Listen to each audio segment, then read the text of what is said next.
Shri Shakti online class में आपका स्वागत है। आज हम संस्कृत में संधि पढ़ेंगे जो स्वर संधि का भाग है। हमने स्वर संधि में दीर्घ, गुण, वर्धी और यण 4 संधियाँ पढ़ी है। अंतिम रूप बचा था अयादि संधि का। तो अयादि संधि में अंत वाले जो स्वर थे 13 इनमें से थे ए, ऐ, ओ, औ। तो अयादि संधि की परिभाषा भी क्या हो जाएगी?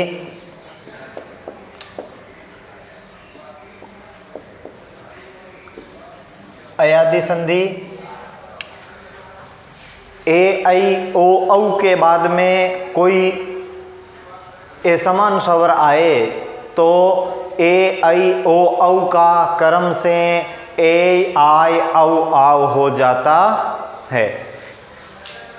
तो मैं परिभाषा लिखने के लिए ए, ऐ, ओ,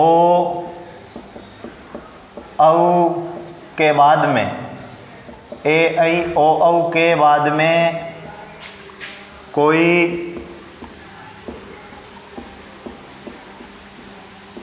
ए समान स्वर आए तो क्रम से ए, ऐ, ओ, औ का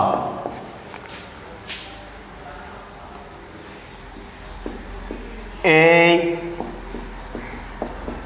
आई, औ, आव हो जाता है। अयादि संधि की परिभाषा क्या है? ए, ऐ, ओ, औ के बाद में कोई भी ए समान स्वर आए तो ए, ऐ, ओ, औ का क्रम से क्या हो जाता है? ए, आई, औ, आव। यानी ए का क्या होता है? ए, ऐ का क्या होता है?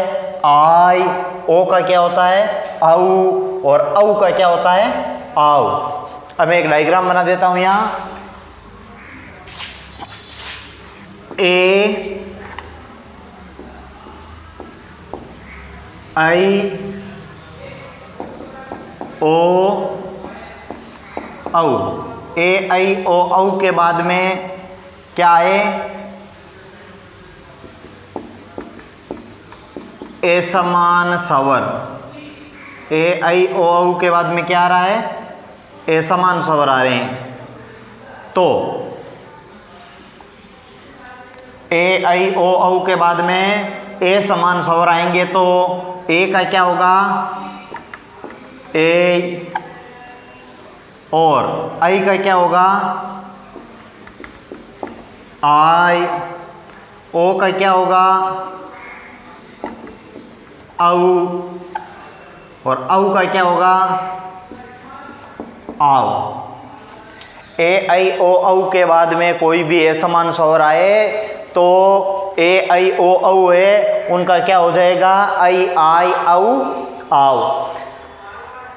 आप दूसरी बुक में देखेंगे तो आपके संजीव एक्सीलेंट वगैरह में तो आपको क्या ए, ओ ऐसा है, ए, औ, आई, आव हो जाता है। वही चीज है। आप इस क्रम में याद रखेंगे तो ए, आई, औ, आव, ए, ऐ, ओ, औ। अब देखो उदाहरण के बता देता हूं मैं। ए के बाद में ए समान स्वर ने प्लस अनम। ने प्लस अनम। ने के अंदर किसकी मात्रा है? ए की मात्रा है। ए के बाद ए समान स्वर, ए के बाद में ए समान स्वर आया है तो क्या होगा? ए का ए। तो क्या बनेगा? ने में से ए हटाया तो ने अधूरा हो गया और इसकी जगह पर क्या बन गया? ए, ए। तो ने और ऐ का क्या बन गया? ए प्लस आगे नाम क्या है? अनम। अब देखो इन तीनों को मैं एक साथ में, ये एक अलग अलग नहीं लिखना है, तीनों को साथ में लिखना है। मैं एक बार समझाने के लिए लिखा हूं। ने में से ए हटाया तो ने अधूरा हो गया, और जो ए की मात्रा है उसकी जगह ए का क्या बनता है, ए, तो ए लिख दिया और आगे है अनम। अब ने के अंदर ए जोड़ेंगे तो ने क्या हो गया, पूरा, ये ने हो गया पूरा, और ये अधूरा है, ये में ए जोड़ेंगे तो ये भी क्या हो गया, पूरा, और क्या रह गया शेष, नम, नैनम, आंख। तो नय प्लस अनम का क्या हो गया, नयनम, नयन।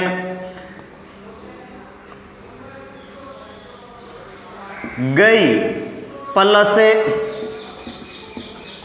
अकम, गई प्लस अकम। गे के अंदर किसकी मात्रा है, ऐ की मात्रा है। ऐ के बाद ये समान स्वर आएगा तो ऐ का क्या होगा, आय, आय होगा, तो गे अधूरा है तो ये गे, और आय होगा तो आ की मात्रा जुड़ेगी गे में तो क्या हो गया, गा, और ये अधूरा है, ये में अक वाला ए जुड़ेगा तो ये पूरा हो गया, पीछे क्या हो गया, कम, तो नाम क्या हो गया, गाय कम। ये मैंने देखो गई प्लस अकम को क्या हुआ है, गाय कम, एक साथ में लिखा है। यहां पर मैंने ये आपको समझाने के लिए ऊपर विस्तृत रूप में लिखा है। आपको नय प्लस अनम नैनम, गई प्लस अकम गायकम, पो प्लस अनम, पो प्लस अनम। ओ के बाद में ये समान स्वर आएगा तो ओ का क्या होगा, औ, औ होगा तो पे अधूरा है, औ होगा तो पे पूरा हो गया, और वे अधूरा हो गया, वे में ए जुड़ा तो वे भी पूरा हो गया, और शेष क्या रह गया, नम, तो नाम क्या हो गया, पौनम। ये भी मैं शॉर्ट में लिखा हूं, पो प्लस अनम क्या हो गया, पौनम। औ कैसे हुआ, तो ए इसके अंदर जुड़ गया, पे अधूरा था, ओ हटाया तो ओ हटाया तभी तो औ बना था, वो औ इसमें जुड़ा तो पे में ए जुड़ा तो पे पूरा हो गया, और वे में अनम वाला ए जुड़ा तो ने वे भी पूरा हो गया, और पीछे नम, पौनम, औ। औ का उदाहरण है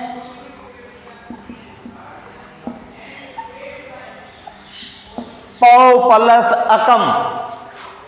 औ के बाद में ए समान स्वर आए तो औ का क्या होता है, आव, आव होता है तो पे में औ हटाया तो हो गया आव, आ की मात्रा जोड़ेंगे, वे को अधूरा रखेंगे, वे में आगे ए को जोड़ेंगे तो वे पूरा हो गया, पीछे क्या है, कम, तो नाम क्या हो गया, पावकम। ए आई ओ औ के बाद में कोई ए समान स्वर आए तो ए आई ओ औ का आई आय औ आव हो जाता है। जैसे ये उदाहरण में मैंने एक एक उदाहरण बताए हैं, आपको पूर्ण रूप से इसके जितने उदाहरण बनते हैं वो आपको पूरे के पूरे करने हैं। एक जैसे एक उदाहरण है, इसी प्रकार आपको 5 उदाहरण लिखने हैं। अब आपको मैं गृह कार्य के रूप में, आप अभी स्कूल ग्रुप में पूछ रहे थे तो मैं बता देता हूं, प्रत्येक संधि के प्रत्येक शब्द का, जैसे ए प्लस ए समान स्वर है तो ए ही हो रहा है, तो ए के कितने उदाहरण होने चाहिए, 5। वैसे हमने ये संधि का टॉपिक है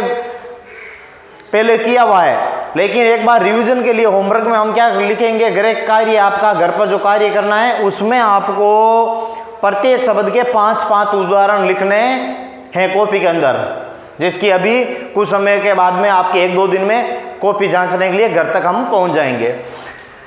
अब देखिए आपकी ये अयादी संधि हो गई। अब अयादी के बाद में आपके हैं पूर्व रूप संधि।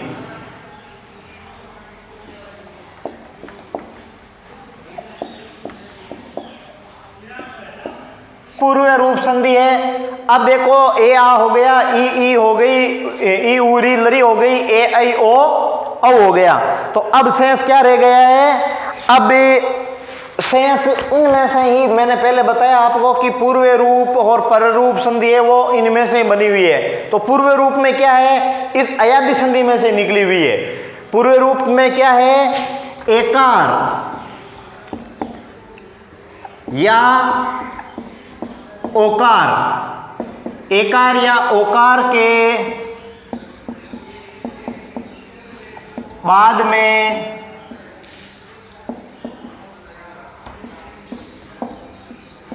हस्व ए आए तो हस्व ए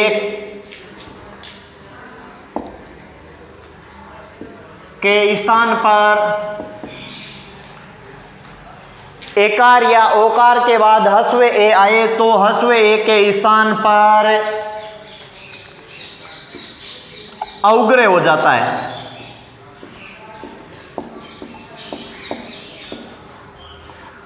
अवग्रह हो जाता है। अवग्रह क्या होता है? एस की तरह, जिसे ए पढ़ने में क्या बोलते हैं हम? ए बोलते हैं।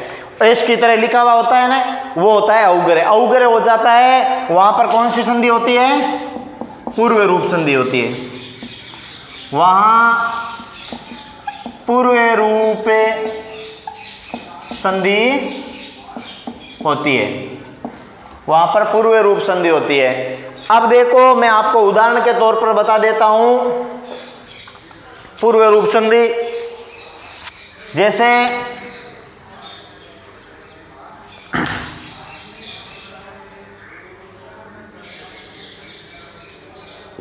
हरे प्लस औ, हरे प्लस औ। रे के अंदर किसकी मात्रा है? ए की मात्रा है। एकार और ओकार क्या है आप जानते हो? पहले मैंने बताया है, जिस शब्द के अंत में, जिस शब्द के अंत में जिसकी मात्रा होती है वो कार होता है। जैसे राम, तो राम में के अंदर किसकी मात्रा? ए की मात्रा है, तो राम शब्द है वो अकारांत है। अकारांत है और राम कौन सा लिंग है? पुल्लिंग है, तो अकारांत पुल्लिंग शब्द है। सीता, तो सीता ता के अंदर किसकी मात्रा है? आ की, तो आकारांत है और वो स्त्रीलिंग है। पुस्तक, पुस्तक के क्या है?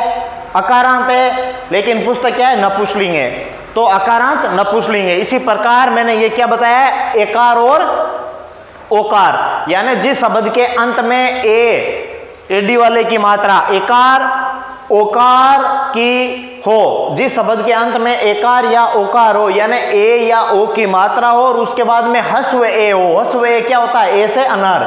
हस्व ए हो तो उस हस्व ए के स्थान पर क्या होता है? अवग्रह हो जाता है। हस्व ए के स्थान पर क्या हो जाता है? अवग्रह, जो एस की तरह लिखते हैं हम, डे की तरह लिखते हैं, जिसको हम हिंदी में और संस्कृत में बोलते हैं तब बोलते हैं ए। तो देखो, हरे प्लस एव, रे में अकारांत है, एकार है, उसके बाद में अकारांत ए आया है, हस्व ए। अब ये नाम वैसा का वैसा ही रहेगा। हरे और हस्व ए के स्थान पर क्या हो जाता है? अवग्रह हो जाता है। ये अवग्रह हो गया, पीछे क्या बच गया? वे, हरेव। अब इसको हरे प्लस एव को क्या बोलेंगे? हरेव। इस एस की तरह जो डे की तरह लिखते हो, इसको क्या बोलते हैं? ए। हरे प्लस औ हरेव। एकार या ओकार के बाद हस्व ए स्वर आए, हस्व ए आए तो हस्व ए के स्थान पर अवग्रह हो जाता है। ये पूर्व रूप संधि है। अब देखो, ओ का उदाहरण हो तो भी उसमें भी ओ के बाद में आगे वाला शब्द वैसा का वैसा ही रहेगा और ए की जगह पर क्या बन जाएगा? अवग्रह बन जाएगा, पीछे वाला वैसा ही रहेगा। तो इसमें आपको एकार या ओकार के बाद हस्व ए आता है तो हस्व ए के स्थान पर क्या हो जाता है? अवग्रह हो जाता है। और इस संधि की पहचान बहुत आसान है। यदि किसी शब्द के अंदर आपको ये एस की तरह, डे की तरह, जो भी आप समझते हो, ये अवग्रह होता है, वो अवग्रह दिखाई देने, उसके अंदर पूर्व रूप संधि होती है। कौन सी संधि? पूर्व रूप संधि होती है। पूर्व रूप संधि कहाँ होती है? जिसमें अवग्रह दिखाई दे। अवग्रह दे तो उसको टुकड़े करने बहुत आसान है। कैसे करेंगे? यानी विच्छेद। क्या करेंगे? अवग्रह से इधर वाले शब्द को पहले लिख देंगे, हरे। अब अवग्रह के स्थान पर क्या लिख देंगे?